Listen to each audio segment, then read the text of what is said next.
বলছে এই যে পানি কি এই দিক গড়াবে না এই দিক যায়।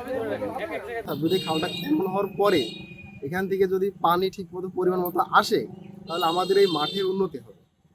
যদি সেই পরিপ্রেক্ষিতে যায়, আর যদি না হয় তাহলে এই খান খনন করার থেকে না করাই ভালো। আর সব থেকে বড় কথা, যদি অবৈধ উচ্ছেদ হয় তাহলে সেটা সরকারেরই ভালো। তো আমি চাই যে খালটা সঠিকভাবে খনন হোক এবং এই এলাকার মানুষ, এই এলাকার যে মাঠে যারা আবাদ করছে তারা এখান থেকে পানি পাক এবং তাদের এই যে সহজভাবে তারা যেন ফসল উৎপন্ন করতে পারে, পানি খরচ বেঁচে যায়, সেটা আমি কামনা করতেছি। কিছুদিন আগেই আপনারা দেখেছেন যে পানি সম্পদ মন্ত্রী যিনি আছেন শহীদ উদ্দিন চৌধুরী এমপিরও প্রধান অতিথি হিসেবে থেকে এই খালের উদ্বোধন ঘোষণা করেছেন। এই খালটি মূলত যে জায়গা থেকে শুরু হয়েছে সেখানে আমরা দাঁড়িয়ে আছি। এখান থেকে শুরু করে 7 কিলোমিটার খনন করার কথা আছে। তো আমরা এই শুরুর অংশে কিছু অংশ পর্যবেক্ষণ করেছি। তাতে ওয়ার্ক পারমিটে যে নিচে বেজ হওয়ার কথা যতটুকু দৈর্ঘ্য এবং দুই পাশের পাড় যতটুকু হওয়ার কথা, বাস্তবিক অর্থে সেটা নাই। তো এটার ব্যাপারে না থাকার কারণে প্রশ্ন জনগণ এখানে যারা আছেন, দীর্ঘ 40 বছর পর আমার জানার মতো এই খালটি খনন হচ্ছে।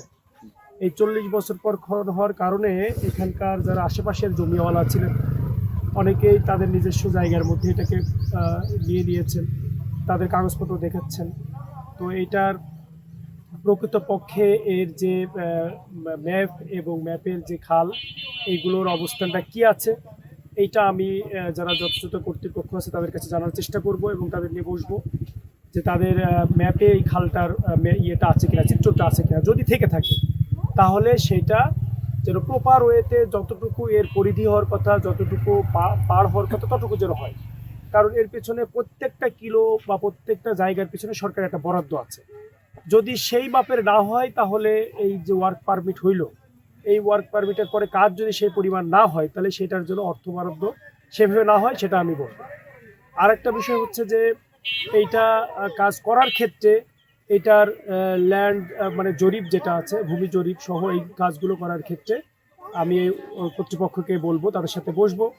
ল্যান্ড অফিস এবং যে কর্তৃপক্ষ খাল খনন করবেন, যাদের আন্ডারে থাকবেন, হয় বিএডিসি না হলে পানি সম্পদ মন্ত্রণালয়, যারাই আছেন তারা যেন সমন্বয় করে এইটার জমিটা তাদের কিনা সেটা সঠিকভাবে কাগজপত্র দেখে তারপরে যেন ওয়ার্ক পারমিট করে। সরকারের টাকা যেন তছরূপ না হয়, খাল খনন করতে হবে তাই করে ফেললাম, মানে পগার খনন মতো করে এরকম যেন না হয়, সেটার ব্যাপারে আমরা এটার ব্যাপারে যথাযথ কর্তৃপক্ষের দৃষ্টিতে নিয়ে আসবো।